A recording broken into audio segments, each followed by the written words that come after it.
Mesdames, Messieurs, bonsoir. Il est l'heure du journal sur la télévision togolaise. En voici les titres. Plus de femmes souffrant de fistules obstétricales dans l'espace CEDEAO. C'est la mission que se sont assignées les premières dames de la communauté réunies depuis ce matin dans la capitale nigérienne. Et c'est à travers un important discours que le chef de l'État Faure Sozimna Nyazingbe, président en exercice de la CEDEAO, a ouvert les travaux de ce forum sous-régional. Vous écouterez le chef de l'État tout de suite dans cette édition. Le projet de loi portant organisation de la Commission nationale des droits de l'homme et le projet du budget de l'Assemblée nationale. C'est à leurs études que les députés étaient appelés ce jeudi lors de la deuxième séance plénière de la deuxième session ordinaire. Et puis, deuxième jour de forte mobilisation des partisans et sympathisants du parti Union pour la République Unir. Ce jeudi, 2 meetings ont été organisés à Agoué et à Foreva.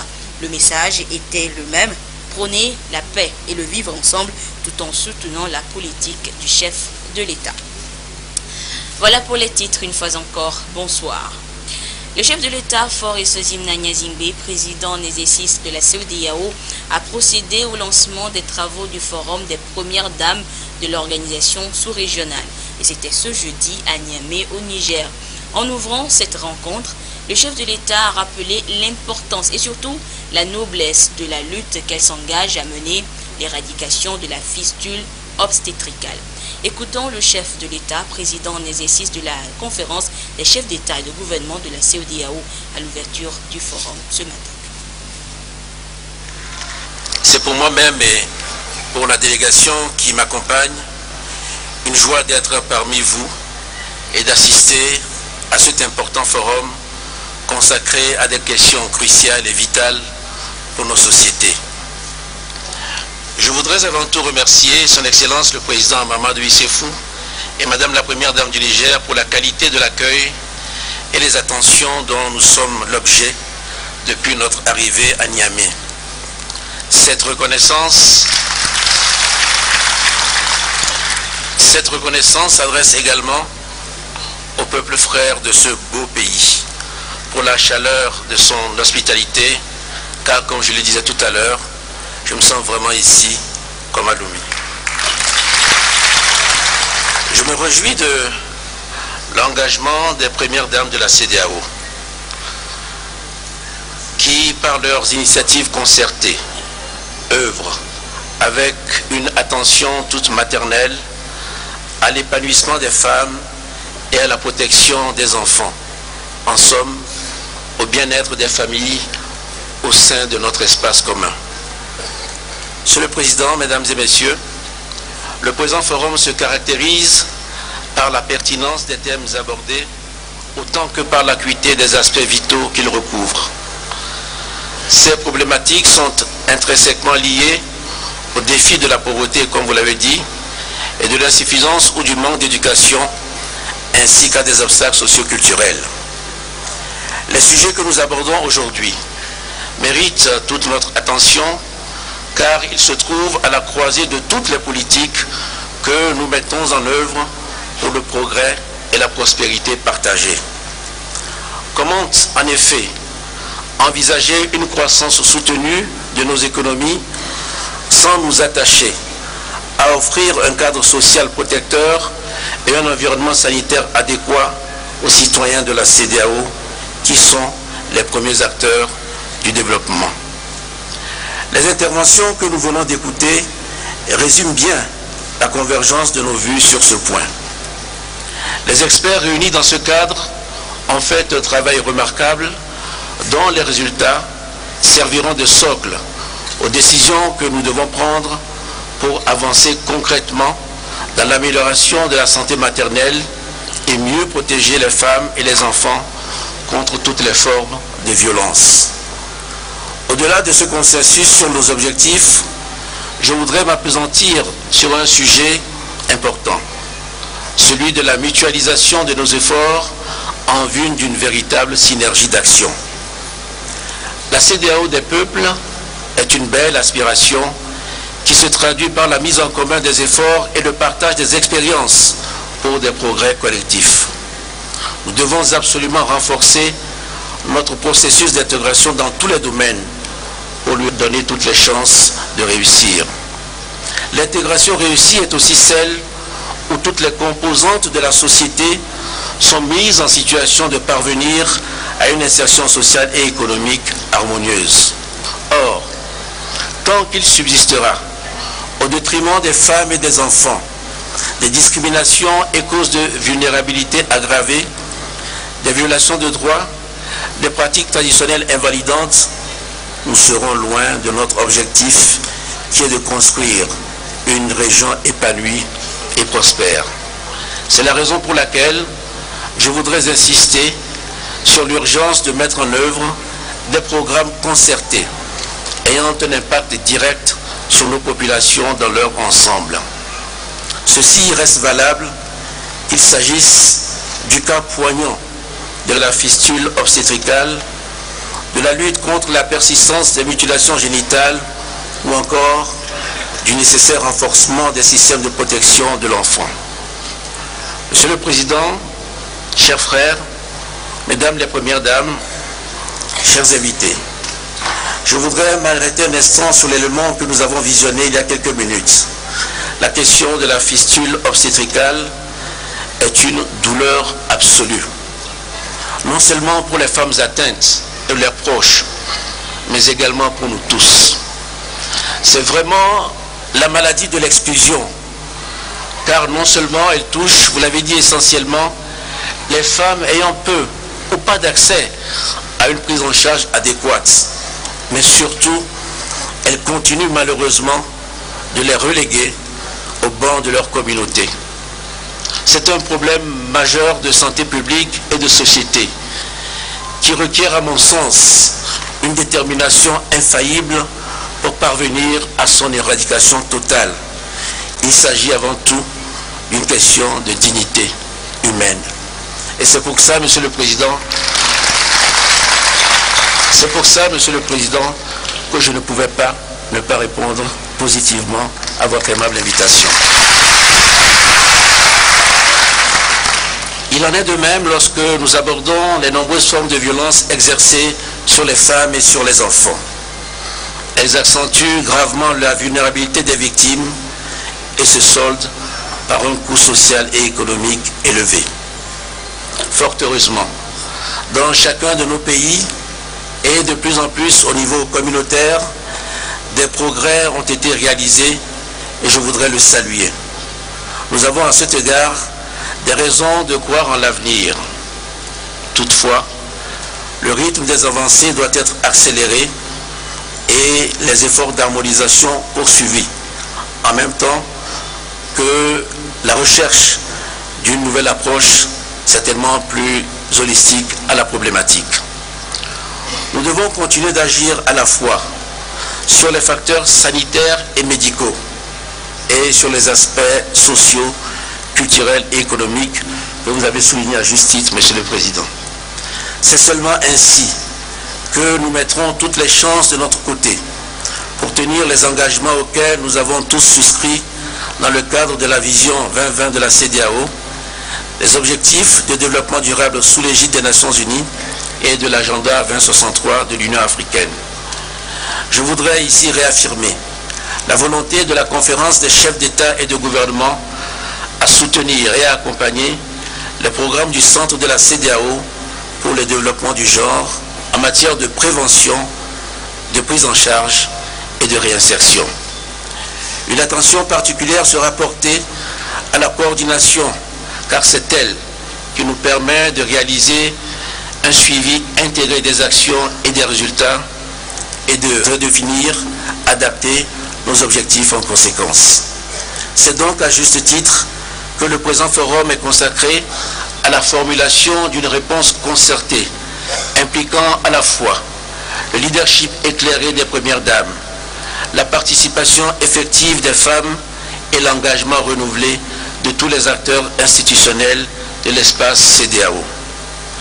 Mes remerciements vont à la République du Niger, en premier lieu à son président, au gouvernement, ainsi qu'à toutes les institutions de la CEDEAO et des partenaires.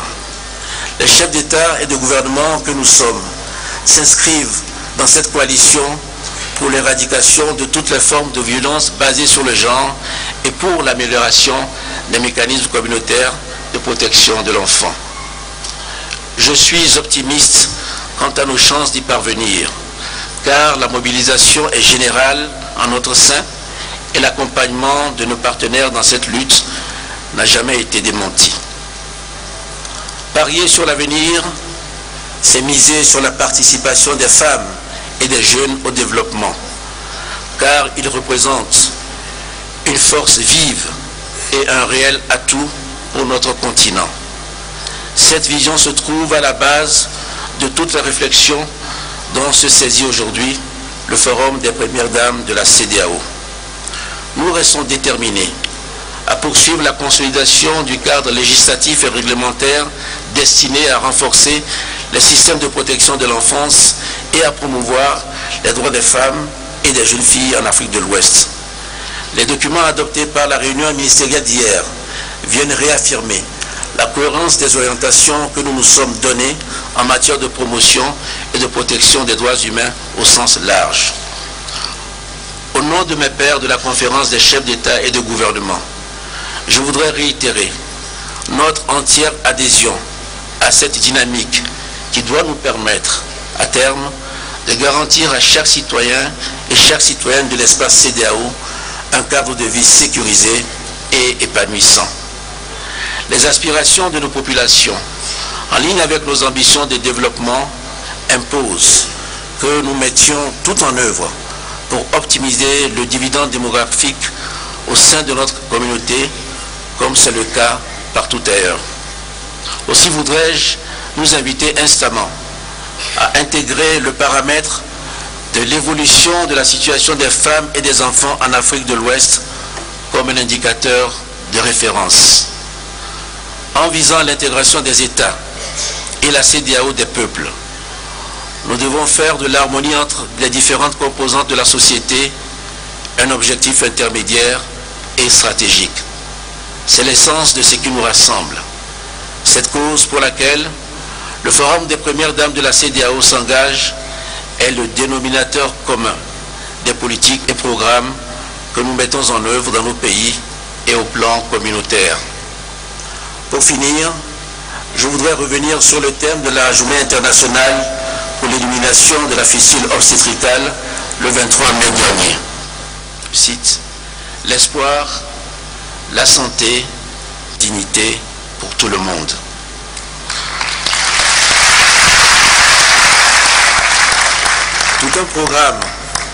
Tout un programme sur lequel nous devons maintenir notre attention commune en formant le vœu qu'il devienne sans tarder une réalité au sein de la CEDEAO, en Afrique et partout ailleurs.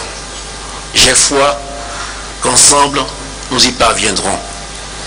C'est sur cette note optimiste que j'ai le plaisir de déclarer ouverte l'édition 2017 du Forum des Premières Dames des pays membres de la CEDEAO. Je vous remercie de votre attention.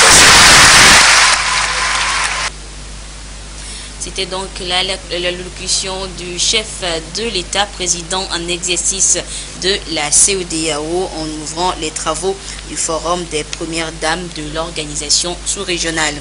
Et à noter que c'est ce matin que le président de la République, président en exercice de la CEDEAO, est donc arrivé dans la capitale nigérienne. Il a été accueilli à sa descente d'avion par son homologue nigérien, Mahamadou Issoufou.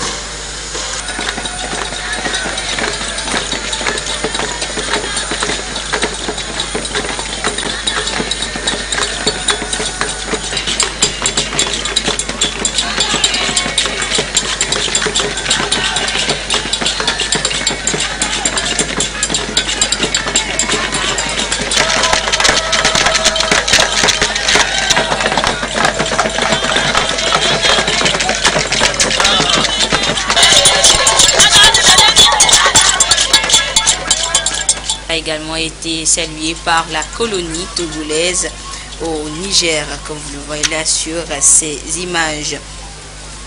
Et après le cérémonial d'accueil, les deux chefs d'État ont eu un tête-à-tête au salon d'honneur de l'aéroport avant de se rendre ensemble à l'ouverture du forum des premières dames des pays membres de la CEDEAO. Autre actualité, la deuxième séance plénière de la deuxième session ordinaire de l'Assemblée nationale s'est tenue ce jeudi au siège du Parlement à Lomé. Le projet de budget de l'Assemblée nationale et celui de la loi portant organisation de la Commission nationale des droits de l'homme ont été à l'ordre du jour. Ce dernier a été voté par les députés, tandis que l'étude des projets de budget du Parlement s'est déroulée à huis clos. Les précisions avec Sonia Aminiko et Pierre Soussoupa. Le projet de loi relatif à la composition, à l'organisation et aux attributions de la Commission nationale des droits de l'homme, CNDH. Les députés ont accordé leur voix à cette loi, un instrument qui va permettre d'améliorer les actions de l'institution en complément à celles du gouvernement en matière de protection et de promotion des droits de l'homme. L'émissaire du gouvernement a relevé la pertinence des diverses propositions et observations lors du débat général qui a conduit au quitus des députés. En adoptant la présente loi organique, vous venez d'affirmer une fois de plus votre volonté inlassable à accompagner le gouvernement dans ses efforts visant à poursuivre et à renforcer la promotion et la protection des droits de l'homme. En effet, la loi organique introduit des innovations dans l'organisation et le fonctionnement de l'institution pour consolider son indépendance et lui permettre de poursuivre efficacement les missions qui lui sont assignées. Outre l'instauration de la permanence des membres, la nouvelle loi consacre l'arrimage du mécanisme national de prévention de la torture à la CNDH. Les réformes ainsi opérées contribuent à maintenir la CNDH au statut A, distinctif des institutions nationales qui respectent tous les principes de Paris régissant l'organisation et le fonctionnement des institutions nationales de promotion et de protection des droits de l'homme. C'est donc une loi organique structurée en 7 chapitres. Elle comporte 59 articles dont la mise en œuvre devra affermir davantage les droits de l'homme au Togo. Le président de l'Assemblée nationale, Dama Dramani, et les élus du peuple y croient.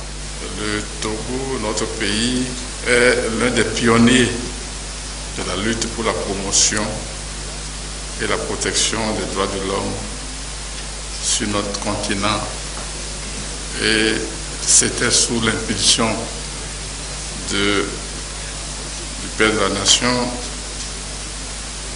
le général Gnassingbé Yadema.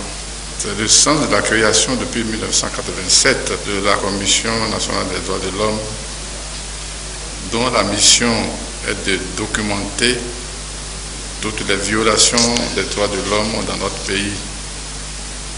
Son premier président, vous le connaissez, est l'une des figures marquantes de la démocratie togolaise, Maître Ouibo.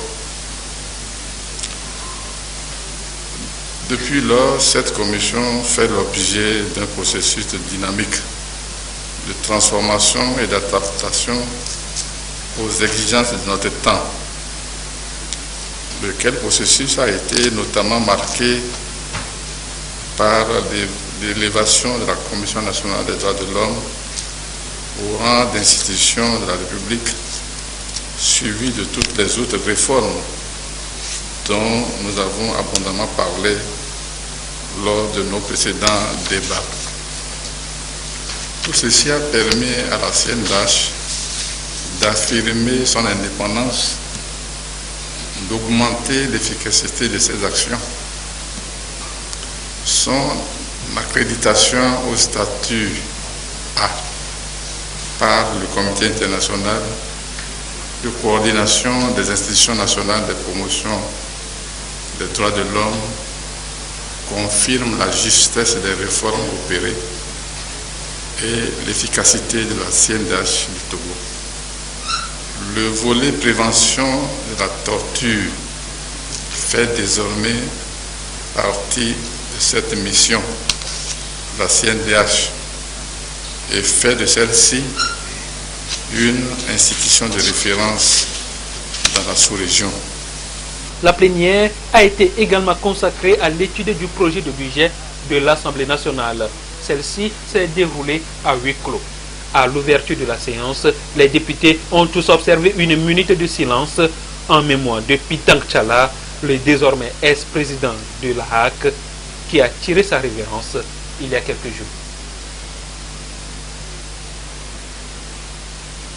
Et peu avant la plénière, le président de l'Assemblée nationale, Daman Dramani, a reçu en audience l'ambassadeur des États-Unis au Togo, David Gilmour.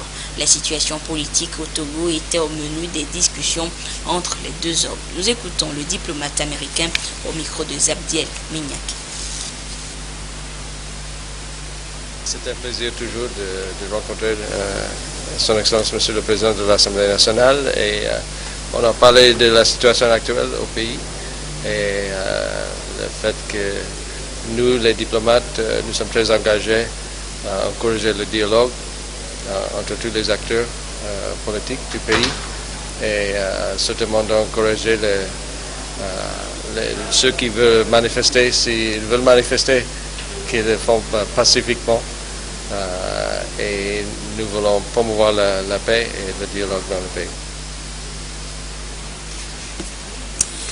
L'Organisation des Nations Unies pour l'alimentation FAO, en partenariat avec l'Association africaine de crédit rural et agricole AFRACA, réunit depuis le début de cette semaine les représentants de banques et les entrepreneurs des PME agroalimentaires pour mieux les outiller sur le mécanisme de financement agricole. Il s'agit précisément de les amener à mettre en place dans leurs différents pays des politiques adaptées aux besoins de l'industrie agroalimentaire. Des précisions avec Carmen Madji. L'agriculture occupe en Afrique subsaharienne près de 70% de la main-d'œuvre active et contribue pour 25 à 70% au PIB de la plupart des pays. Malgré cette contribution importante, une étude de la BAD a révélé que moins de 3% du total des prêts octroyés par les banques commerciales sont destinés au secteur agricole. D'où cette réunion de formation en vue d'identifier les stratégies de financement de l'agriculture. L'urgence est donc d'accroître l'accès au financement agricole, surtout dans les milieux ruraux. Pour ce faire, l'Association africaine de crédit rural et agricole AFRACA réunit ici les décideurs, les banques commerciales et les entrepreneurs des PME agroalimentaires pour créer une synergie d'action à même de favoriser un meilleur financement de l'agriculture en Afrique. Our target of vision is to make sure everyone has access to financial services. Ils vont partager leur expérience. En même temps, on va leur donner des outils qui permettent de relever les défis et aussi de lever les contraintes qui limitent l'accès des acteurs au financement pour une meilleure agriculture et pour le bien des populations. We are here now to meet with bankers, to meet with farmers, to find solutions to these problems. 15 pays sont donc représentés. Pour la FAO, il s'agira de partager les expériences en vue d'élaborer des projets structurants pour un développement des chaînes de valeur inclusives. Il y a besoin de travail autour des efforts qu'on pourra mettre ensemble pour lever les contraintes liées à l'accès au financement pour les acteurs. Le gouvernement togolais a mis en place depuis quelques années des mécanismes pour mieux orienter les actions en faveur de la finance rurale. Les objectifs visés par la présente formation épousent parfaitement les grandes orientations du Togo en matière de financement adéquat du secteur agricole. Il s'agit notamment de faire prendre conscience des problèmes fondamentaux de financement de l'agriculture et de l'agro-industrie, de définir le concept, le contexte et l'approche du financement des chaînes de valeur agricole et des facteurs dynamiques affectant l'ensemble du système, d'établir aussi des principes, des méthodologies et des outils indispensables à la conception et à la fourniture des produits financiers agricoles de façon à assurer la rentabilité sur toute la ligne. d'identifier aussi les problèmes clés dans le développement de produits financiers agricoles. La rencontre de Lomé est organisée dans le contexte du mécanisme de soutien du programme multipartenaire de la FAO, soutenu par la Banque d'investissement et du développement de la CEDEAO BIDC. Et il se tient toujours à Lomé une rencontre de formation pour les États membres de la CEDEAO sur l'accès au fonds vert pour le climat. Les différents acteurs du domaine de la protection de l'environnement vont se former et échanger par la même occasion sur les outils et la réalisation des projets en vue d'être éligibles et bénéficier du fonds vert pour le climat. C'est un fonds qui vient en aide aux pays en voie de développement dans la recherche des divers moyens de lutte contre les changements climatiques. Dédé Koussao et Gérard Lagoudou pour des précisions. Depuis 1971, plus de 62 millions de personnes dans la sous-région ouest africaine sont affectées par les effets liés au changement climatique, nécessitant ainsi des actions d'urgence. Pour faire face aux défis climatiques et lutter contre la vulnérabilité des populations, la CEDEAO, Communauté économique des États de l'Afrique de l'Ouest, se mobilise pour accéder au fonds vert pour le climat. Une source de financement sur laquelle les pays membres de l'espace communautaire s'informent pour la réalisation des projets et politiques dans les pays en développement. Beaucoup de problèmes sont exacerbés par l'effet des changements climatiques. On connaissait un peu la raréfaction de la pluie, la longueur des périodes de sécheresse. Aujourd'hui, elles sont plus allongées et il fait plus chaud. Et tout cela a des incidences sur le développement, sur l'agriculture, sur les infrastructures. C'est pour ça que la CEDEAO a mobilisé les ressources pour inviter, n'est-ce pas, l'ensemble des experts pour les outiller sur comment élaborer les projets éligibles au fonds. Ce fonds a été créé à l'issue des travaux de la 16e conférence des parties COP16 en 2010 pour lutter contre le phénomène des changements climatiques. Et dans la sous-région ouest africaine, 3 pays en sont déjà bénéficiaires: la Gambie, le Sénégal et le Mali. Les travaux de cette 3e rencontre tenue à Lomé ont reçu l'appui de la BOAD et la coopération suédoise de développement à travers le partenariat de la Commission de la CEDEAO. Le rapport 2016 sur l'aide publique au développement RAAPD 2016, élaboré par le ministère en charge de la planification et du développement, a été soumis à validation cette semaine à Lomé. Il s'agit d'un document qui retrace l'utilisation faite des ressources obtenues des partenaires techniques et financiers durant l'année 2016. Ce rapport révèle que plus de 419 millions de dollars US ont été mobilisés durant cette année-là et ont servi à financer l'ASCAP et la mise en œuvre des objectifs de développement durable. Ferdinand Diassoa. 419,92 millions de dollars américains, soit 248,36 milliards de francs CFA, c'est le montant mobilisé par le gouvernement togolais pour l'aide publique au développement en 2016. Un fonds qui a contribué à financer les projets inscrits dans la mise en œuvre de l'ASCAP, stratégie de croissance accélérée et de promotion de l'emploi, et à exécuter les objectifs de développement durable ODD. Chaque année, et ceci depuis 2006, le gouvernement s'est engagé à mener des actions afin d'accroître l'efficacité de cette aide. Le présent rapport rend compte de l'utilisation faite des ressources mobilisées au cours de l'année 2016. Des ressources qui ont favorisé l'exécution des projets et programmes dans le secteur de la santé, l'élimination de l'extrême pauvreté, la sécurité alimentaire, la réalisation des infrastructures, entre autres. L'aide publique au développement est donc l'une des ressources pour booster la croissance socio-économique selon les responsables du ministère de la Planification du Développement. Les recommandations du dit rapport vont permettre aux différents acteurs d'améliorer les prestations afin de mieux accompagner le Togo vers l'émergence à l'horizon 2030. L'ONG Terre des Hommes et ses partenaires viennent en aide aux enfants en mobilité sur le long du corridor Abidjan-Lagos, et c'est à travers le projet dénommé Coral. L'initiative va permettre d'améliorer la protection de ces enfants, réduire leur vulnérabilité et leur donner la chance de connaître de meilleures conditions de vie. Diane Menlekib et Rachel Aou. constaté ces dernières années un déplacement massif des enfants vulnérables vers les milieux urbains. Et dans leur parcours migratoire, la majorité subit des violations de tout genre. Une situation qui pousse les acteurs en charge de la protection des enfants à réagir. Le projet Protection des enfants migrants le long du corridor Abidjan-Lagos de Terre des Hommes et ses partenaires veut s'investir pour corriger ces dysfonctionnements. Ce projet vise donc à améliorer la protection des enfants migrants le long du corridor Abidjan-Lagos et à leur permettre d'avoir accès aux opportunités de développement. Il est prévu de mettre en œuvre des actions de plaidoyer à l'endroit des autorités au niveau national et au niveau régional pour les amener à intégrer les préoccupations des enfants migrants dans les politiques, dans les textes de loi et autres. 4 localités du Togo ont été ciblées pour ce projet: Lomé, Anéro, Kévé et Vaughan. Nous avons prévu prendre en charge 25 000 enfants, dont 5 000 au Togo. L'une des activités importantes de ce projet concerne l'enregistrement des enfants en mobilité dans ces différentes zones citées.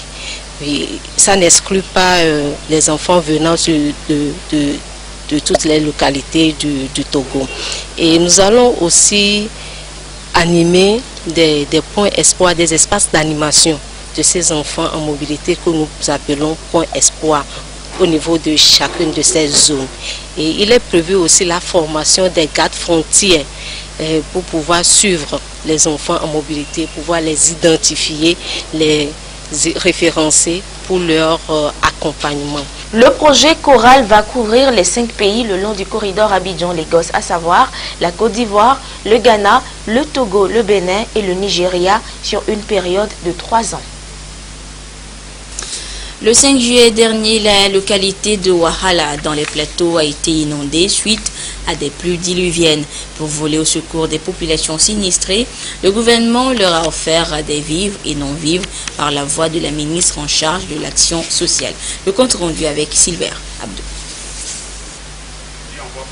Ils ont été affectés par les inondations le 5 juillet dernier, ces populations de Wahala dans la préfecture de Hao. Le gouvernement leur apporte ici sa compassion à travers une action humanitaire et de solidarité.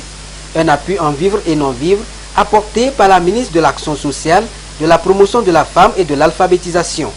Un geste de générosité apprécié à sa juste valeur par les bénéficiaires. Nous sommes très contentes de ce geste du chef de l'État. Cela nous va droit au cœur et nous promettons l'utiliser à bon escient. Nous lui disons un sincère merci. Le chef de l'État a donné les vivres et les non-vivres aux sinistrés de notre canton.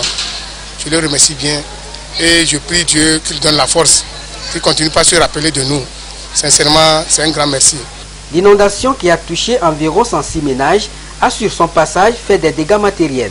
Dans le village Mbenyakope, à 32 km de Wahala, des pertes en vies humaines ont été enregistrées suite à cette pluie diluvienne. Les parents des victimes, eux, reçoivent en dehors des vivres et non-vivres une enveloppe financière pour leur remonter le moral. C'est un don en termes d'assistance à la population que nous sommes venus d'abord exprimer la compassion du chef de l'État et du gouvernement dans son ensemble, aux familles et même à toute la population qui a été affectée par ce sinistre. Nous sommes venus les assister pour leur permettre de se relever du choc que toute la population a eu après cette pluie-là accompagnée de foudre. La ministre les a également exhortés à prendre des dispositions idoines pour que de tels drames ne surviennent plus. Sinistre quasi similaire à Samaï dans la préfecture de Tchamba. Et là aussi, c'est la ministre Kolani Yenchari qui a apporté la compassion du chef de l'État à travers un don de vivres et non-vivres. Sur place, la correspondance de Lamarck Lodjona. Remise de dons de la part du chef de l'État aux populations de Samaï et des villages environnants. Ces populations ont vécu des sinistres il y a quelques semaines à cause de fortes intempéries qui ont secoué la région. Au nom du chef de l'État, la ministre de l'Action sociale de la promotion de la femme et de l'alphabétisation vient soulager leur peine avec des céréales, des cartons d'huile, des détergents et 230 paquets de tôle pour refaire les toits détruits. Ceci n'est qu'une illustration de plus de l'attention particulière que les autorités accordent aux populations, surtout celles qui sont en situation de détresse. Depuis août, où il y a eu cette catastrophe dans le canton de Bago, le chef de l'État avait déjà dépêché une délégation pour venir exprimer sa compassion et celle du gouvernement à ces populations sinistrées. Bien qu'il les ait assistés au départ, il a tenu à ce qu'on revienne les voir avec des paquets de tôle et puis beaucoup de sacs de riz et de maïs, ainsi que d'autres non-vivres pour assister les populations. En fait, si je me résume, c'est qu'on est venu au nom du chef de l'État pour exprimer de nouveau sa compassion aux populations sinistrées de Bago et puis pour présenter ses condoléances à cette famille-là qui a perdu un membre, un enfant de 10 ans. Au total, 1482 sinistrés issus de 247 ménages bénéficient de ce don. La famille qui a connu un décès a reçu une assistance financière. Nous sommes seulement comblés de joie et ce don nous est allé droit au cœur et nous lui serons toujours reconnaissants et qu'il peut toutefois compter sur nous. Le calvaire est donc atténué pour tous ces bénéficiaires.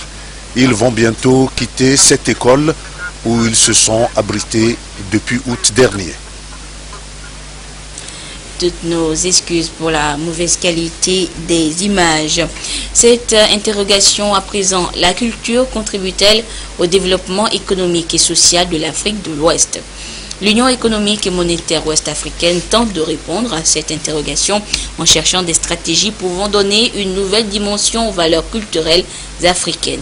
Les experts de la culture des États membres de l'UMOA vont en prélude à la réunion des ministres de la culture de l'espace examiner les propositions des textes pouvant favoriser une réelle émergence du patrimoine culturel de la sous-région. Dodoari, Adolphe Bakar. C'est un nouveau départ pour la culture au sein de l'Union économique et monétaire ouest-africaine UEMOA. À travers son programme régional de développement culturel, l'Union s'engage à faire de la culture un axe stratégique dans le développement des pays membres. Dans tous nos États membres, le secteur reste à structurer. Et voilà pourquoi nous avons pensé qu'au niveau de l'UEMOA, il faut d'abord réguler le marché. C'est l'un de nos projets, c'est la régulation du marché des biens et services culturels de l'espace UEMOA. Second fléau, il y a la lutte contre le piratage des œuvres littéraires artistiques. Nous avons constaté que individuellement, aucun de nos États n'arrive seul à bout de ce fléau. Et pourquoi ne pas alors aborder la question au niveau de l'espace communautaire? Depuis septembre 2014, l'Union s'est saisie de la question et multiplie des rendez-vous de haut niveau pour trouver des approches de solutions. De Dakar à Abidjan, la rencontre de Lomé se veut décisive.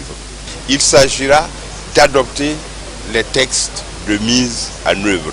Les textes de mise en œuvre visent à mettre en place donc, toutes les structures qui peuvent gérer donc, ce programme, qui peuvent le mettre en œuvre.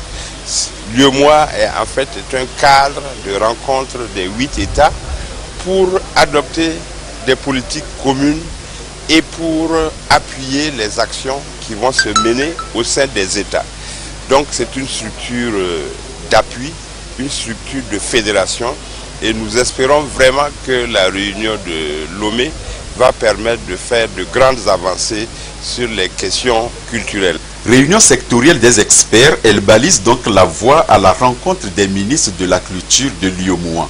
Experts, juristes et professionnels de la culture, ils vont examiner les dossiers et proposer de nouveaux textes relatifs, entre autres, à la création du comité de pilotage du programme de développement culturel de l'UEMOA, à la création de listes du patrimoine régional et au projet de directive portant lutte commune contre la piraterie des œuvres de l'esprit.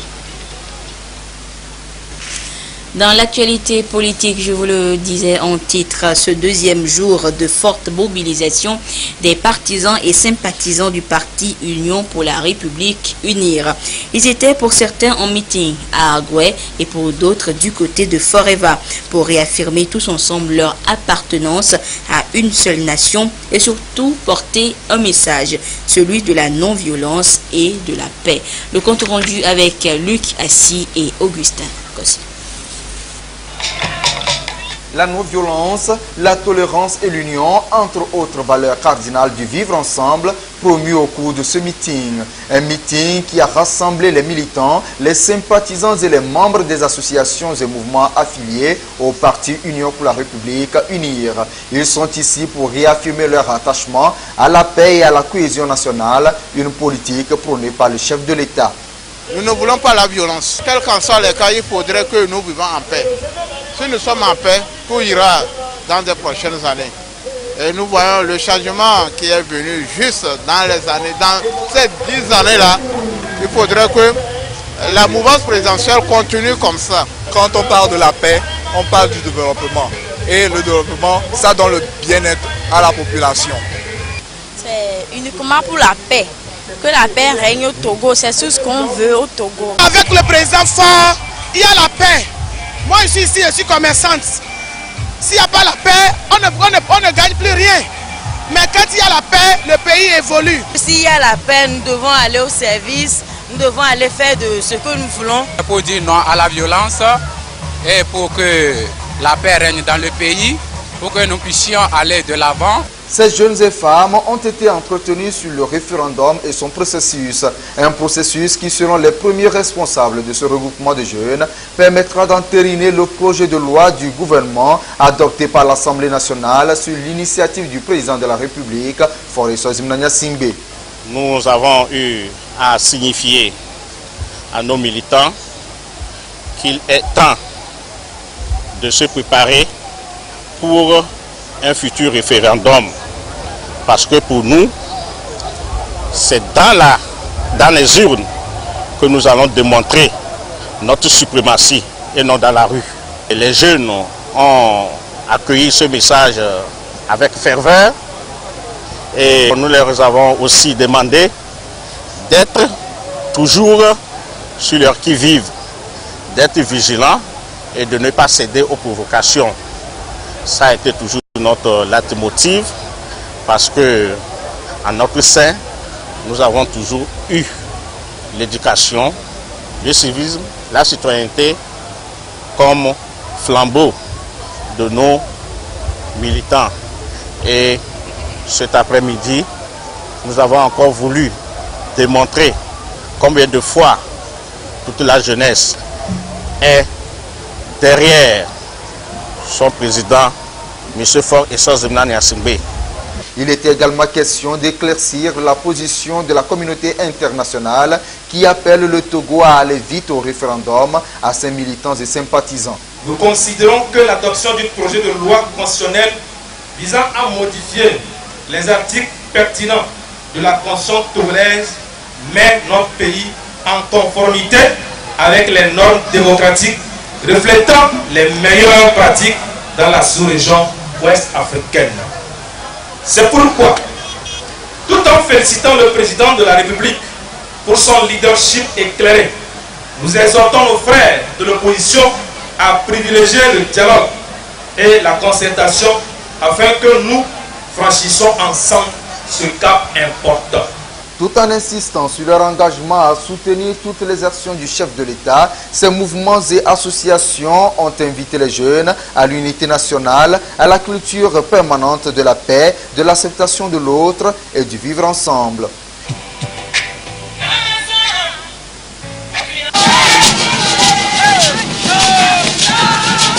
Ils se sont retrouvés militants et sympathisants du Parti uni, des préfectures du Golfe et d'Aguenivé pour partager les idéaux de leur formation politique.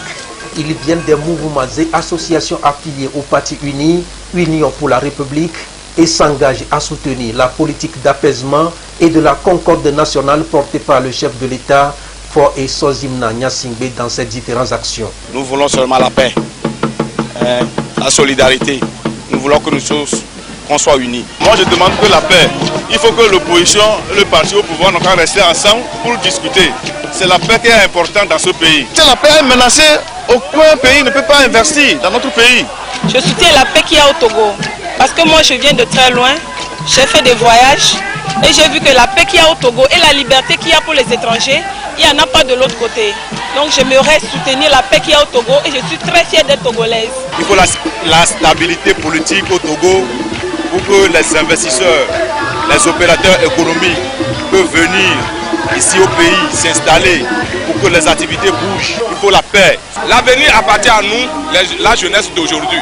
Ce qu'on doit faire, nous devons préserver la paix. Il faut franchement la paix. C'est une rencontre de sensibilisation toute particulière du fait de l'évolution de la crise sociopolitique que traverse le pays. Ces jeunes et femmes ont été édifiés sur le processus des réformes institutionnelles et constitutionnelles initiées par le président de la République. Nous sommes venus expliquer à la population d'Agonivé, de ses environs, quel est le contenu des réformes pour que les jeunes puissent comprendre réellement ces réformes pour que nous puissions vivre en paix.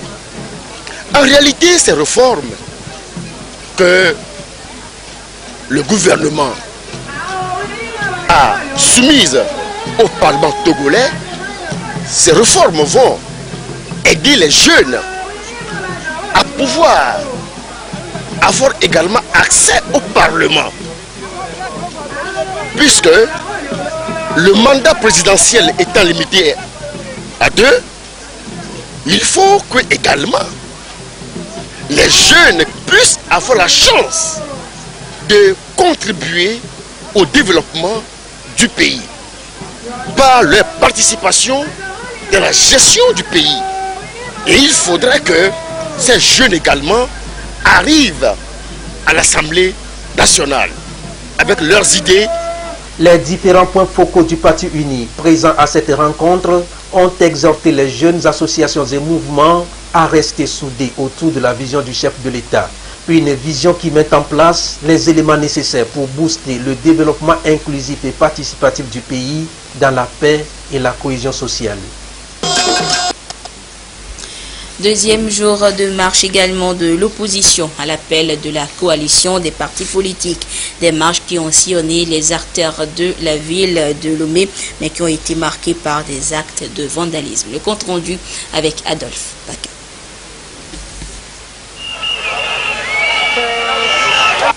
Les militants et sympathisants de l'opposition de nouveau dans la rue au deuxième jour de l'appel de leur leader.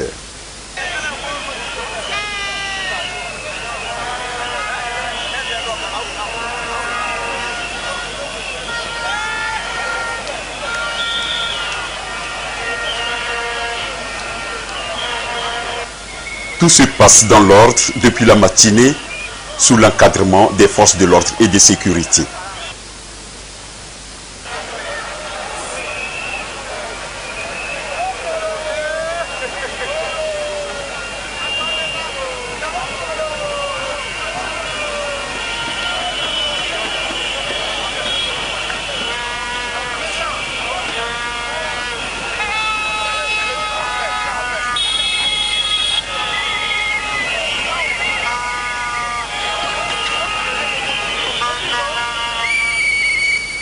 En début d'après-midi, les choses se dégénèrent dans leur itinéraire.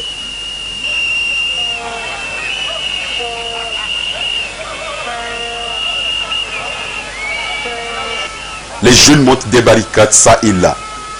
Ils n'hésitent pas à s'en prendre même aux passants.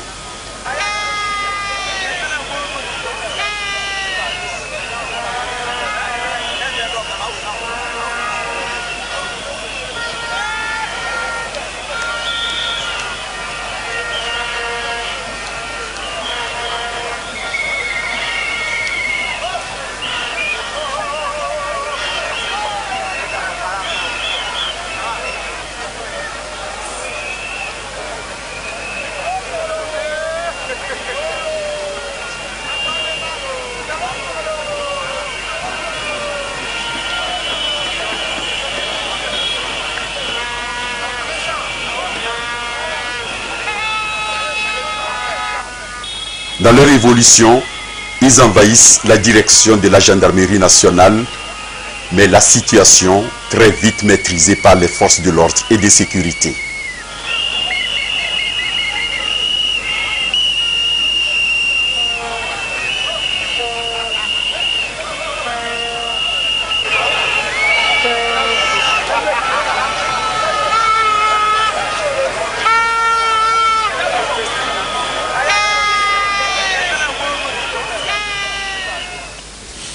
Et comme à l'issue de toutes les manifestations, le ministre de la Sécurité, le colonel Yark Damhan, a tenu un point de presse en début de soirée pour dresser le bilan des manifestations politiques de ce jeudi.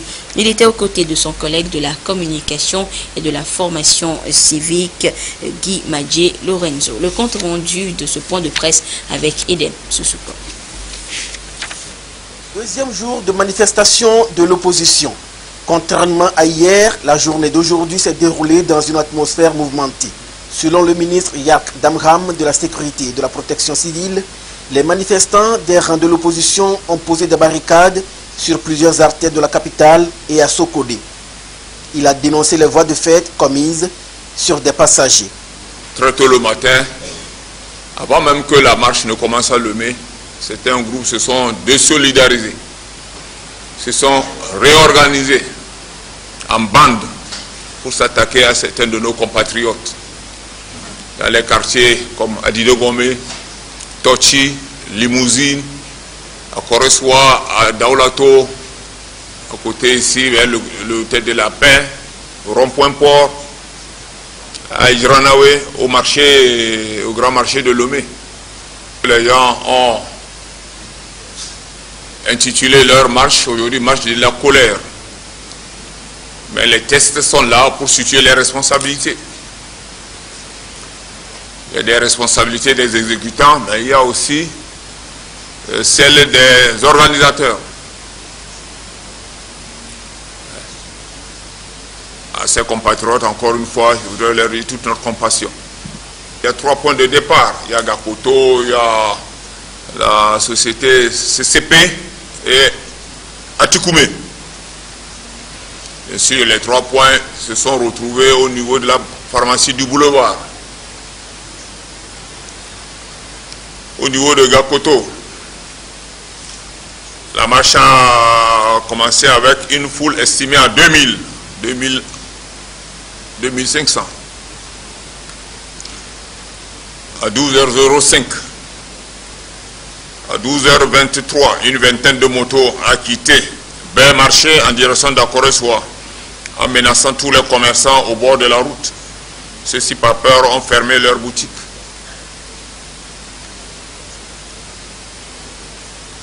Vers 14h30, la foule a été estimée à 7000.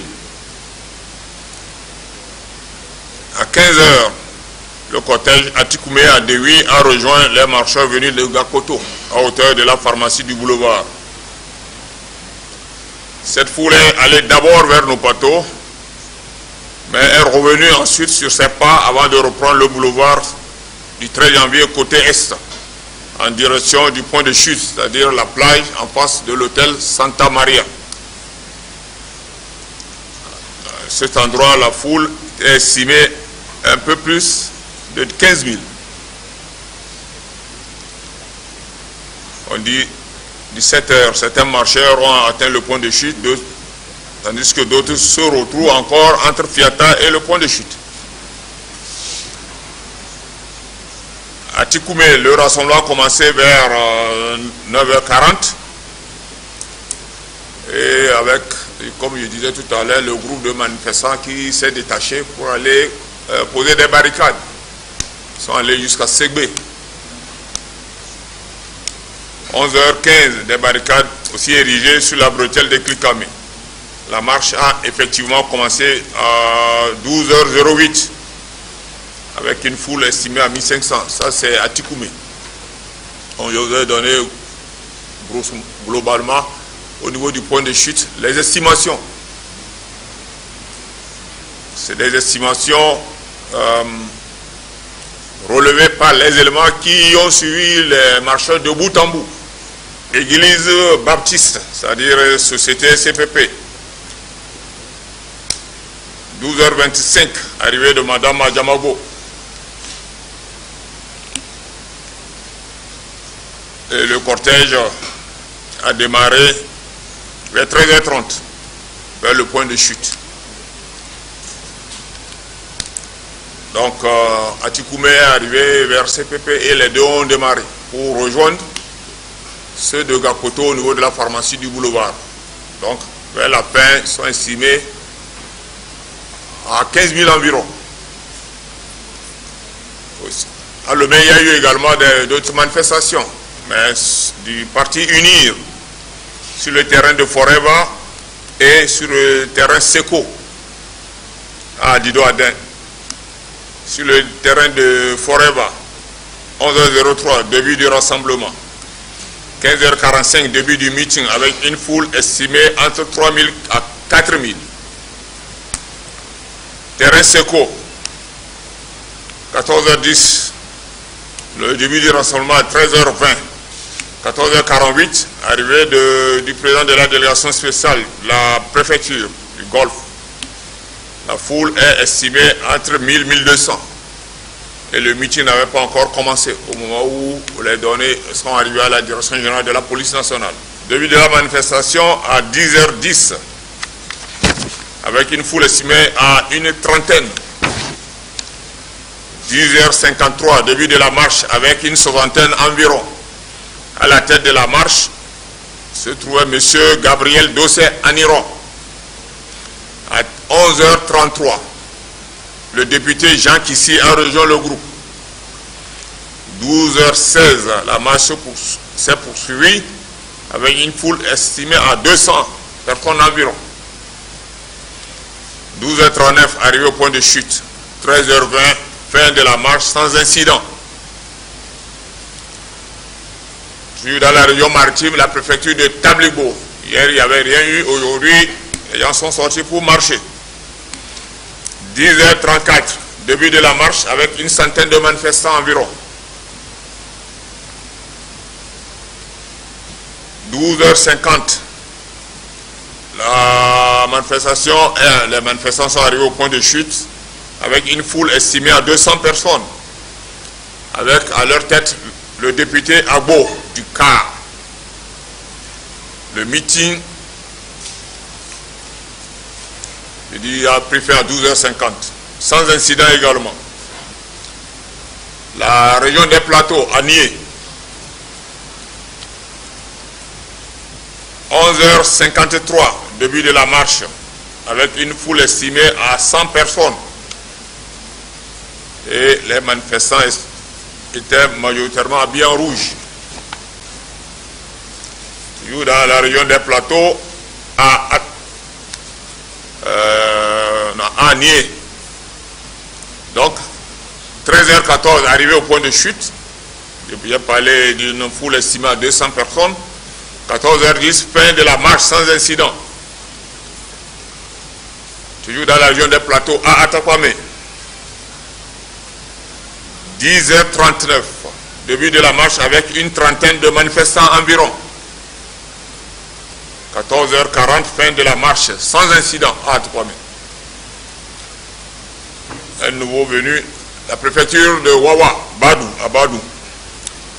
11h20, début du rassemblement avec une cinquantaine de manifestants. 12h10, début de la marche.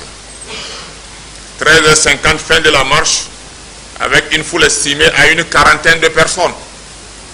Sans incident, elle s'est dispersée sans incident.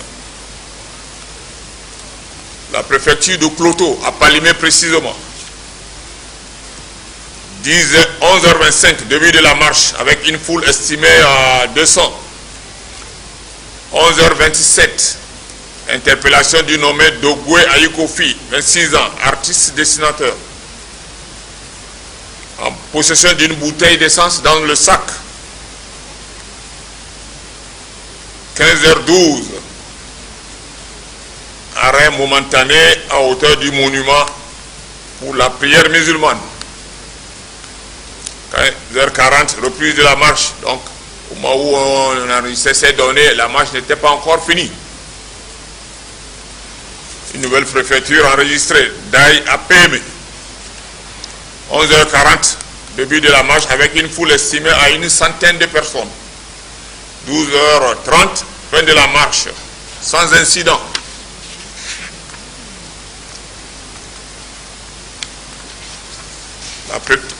Dans la région centrale, Sokodé, début de rassemblement à 8h55. 12h20, début de la marche avec une foule estimée à 2000 environ, 2000 personnes environ. Certains manifestants ont tenté de déloger les élèves. Un dispositif dissuasif est mis en place. 15h45, des barricades ont été érigées au carrefour Barrière et UTB. La foule a été dispersée par les forces de l'ordre et les barricades réduites. La circulation a été rétablie à 16h20 à Sokodé. La préfecture de Tchamba.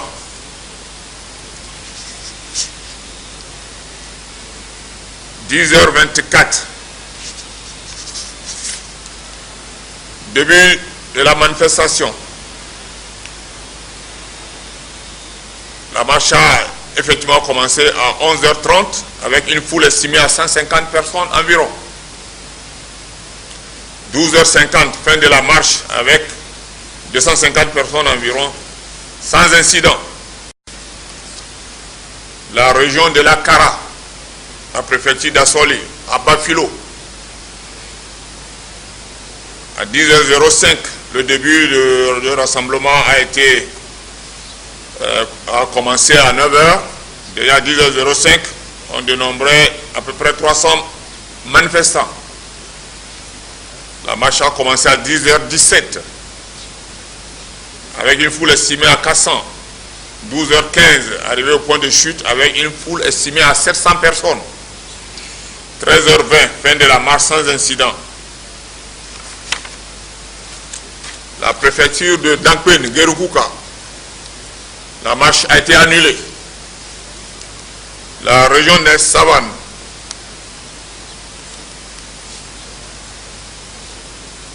« 8h47, les lieux étaient encore calmes. À 10h30, début de rassemblement avec une foule estimée à une trentaine de personnes environ.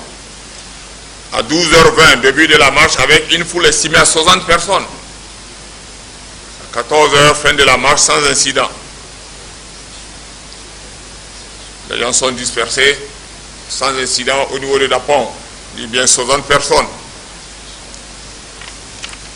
Voilà la situation qui a prévalu sur notre territoire aujourd'hui. Cette conférence de presse est également une occasion pour le ministre de la Sécurité de dénoncer les actes de violence et d'appeler à une prise de conscience collective.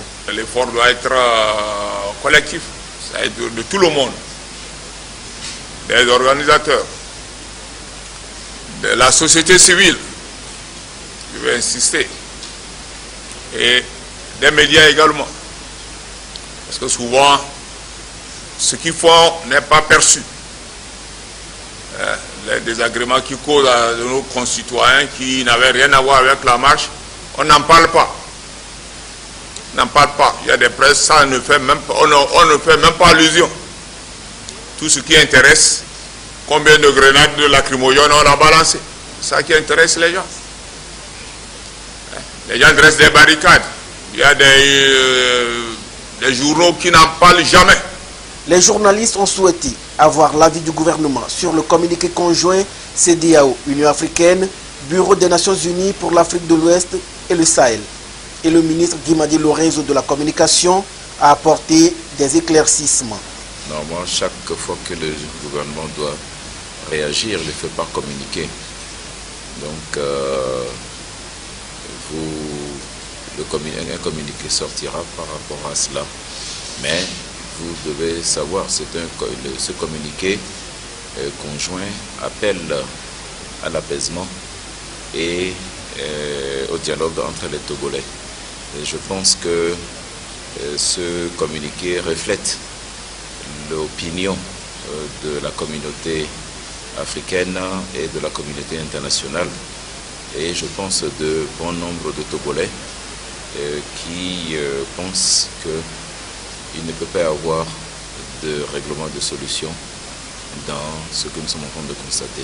Les ministres, à cette rencontre avec la presse, ont souhaité vivement que les partis politiques forment leurs militants sur le principe du vivre ensemble et de la non-violence. Et après l'actualité politique, place à celle sportive. Et nous ouvrons donc la page des sports avec notre ami des jeudis, Claude Amar. Claude, bonsoir. Bonsoir. Et Claude, les éperviers étaient en amical cet après-midi du côté de l'Iran. Cette rencontre internationale amicale qui s'est déroulée a été rencontre l'équipe nationale iranienne et qui entre dans le cadre de la journée FIFA a été fatidique aux éperviers qui se sont inclinés par 2-0. Et Claude, en Europe, c'est l'avant-dernière phase des éliminatoires de la Coupe du Monde Russie 2018 qui retiendra l'attention des passionnés du ballon rond à partir de ce soir. Dans le groupe C, l'Allemagne, première du groupe et champion du monde en titre, ira défier l'Irlande du Nord à Belfast. La Mannschaft n'a besoin que d'un point pour valider son ticket pour la Russie. Mais attention, elle doit se méfier de l'Irlande du Nord qui reste intraitable à domicile. Aller chercher, mais peut-être le plus difficile dans cette campagne de qualification pour l'Allemagne, vainqueur de ces 8 rencontres disputées jusqu'à présent. Ce soir en Irlande du Nord, plus qu'un ticket pour la prochaine Coupe du Monde, c'est la première place du groupe C qui se joue. Sowas wie ein Finale, der erste Spiel gegen den zweiten und Nordirland ist definitiv als Zweiter qualifiziert, können aber auch noch, natürlich können auch noch den ersten Platz erreichen. Also von daher wird diese Mannschaft natürlich möglicherweise sehr riskant spielen und alles oder nicht spielen wollen. Jetzt nicht in der Art und Weise, wie sie spielen, aber in ihrer Einstellung. Sie haben eigentlich nichts zu verlieren. Sans Werner, Özil, Khedira ou encore Götze, l'Allemagne devra trouver des solutions offensivement face à une sélection qui a joué 7 de ses 8 matchs sans encaisser le moindre but durant ses qualifications. Richtig gute Qualifikation. Ich habe heute beim Frühstück auch schon mit einem unserer Scouts darüber geredet, wie außergewöhnlich gut sie verteidigen, haben außer dem Hinspiel bei uns kein Tor kassiert bisher, wenn ich richtig informiert bin, was ziemlich beeindruckend ist. Mats Hummels ne s'y trompe pas. Porté par son public, l'Irlande du Nord n'a plus perdu depuis 4 ans maintenant sur sa pelouse en compétition officielle. Plus qu'une finale, c'est bien un choc qui attend l'Allemagne à Belfast ce jeudi. Et Claude, dans la zone Amérique du Sud, l'Argentine sous pression, 5e et barragiste joue gros. L'équipe de Lionel Messi n'a pas droit à l'erreur. Elle doit impérativement remporter ses 2 derniers matchs qualificatifs, à commencer par la réception du Pérou ce soir.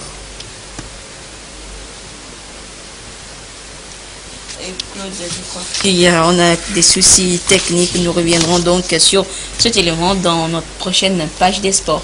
Pourquoi pas, Anita? Merci Claude et à jeudi prochain. Le gouvernement rappelle à la population togolaise que la traditionnelle opération Togo propre des premiers samedis du mois aura lieu ce samedi 7 octobre 2017 de 6h à 8h sur l'ensemble du territoire national. Il invite à cet effet les habitants des quartiers, des villes et campagnes, les chefs de services administratifs, les responsables des sociétés publiques, parapubliques et privées, les autorités municipales traditionnelles et religieuses, les comités de développement des quartiers, les associations et organisations de défense de l'environnement et de promotion du civisme et de la citoyenneté à se mobiliser pour le succès de cette opération. Les associations et groupes organisés qui désirent bénéficier de la couverture médiatique des organes de presse publique et de l'assistance de technique de l'ANASAP sont priés de prendre contact avec les responsables de la direction de la formation civique, joignable au téléphone 90 91 55 11 au 99 46 30 27 qui se chargeront de communiquer aux services précités les lieux qu'ils ont retenus pour leurs opérations de salubrité. Et voilà, c'est sur ce rappel du gouvernement que se referme cette édition quelque peu longue. Actualité oblige. Merci de votre fidélité à la télévision togolaise. À 22h30, ce sera Adolphe Paca qui vous présentera l'édition de nuit. Au revoir.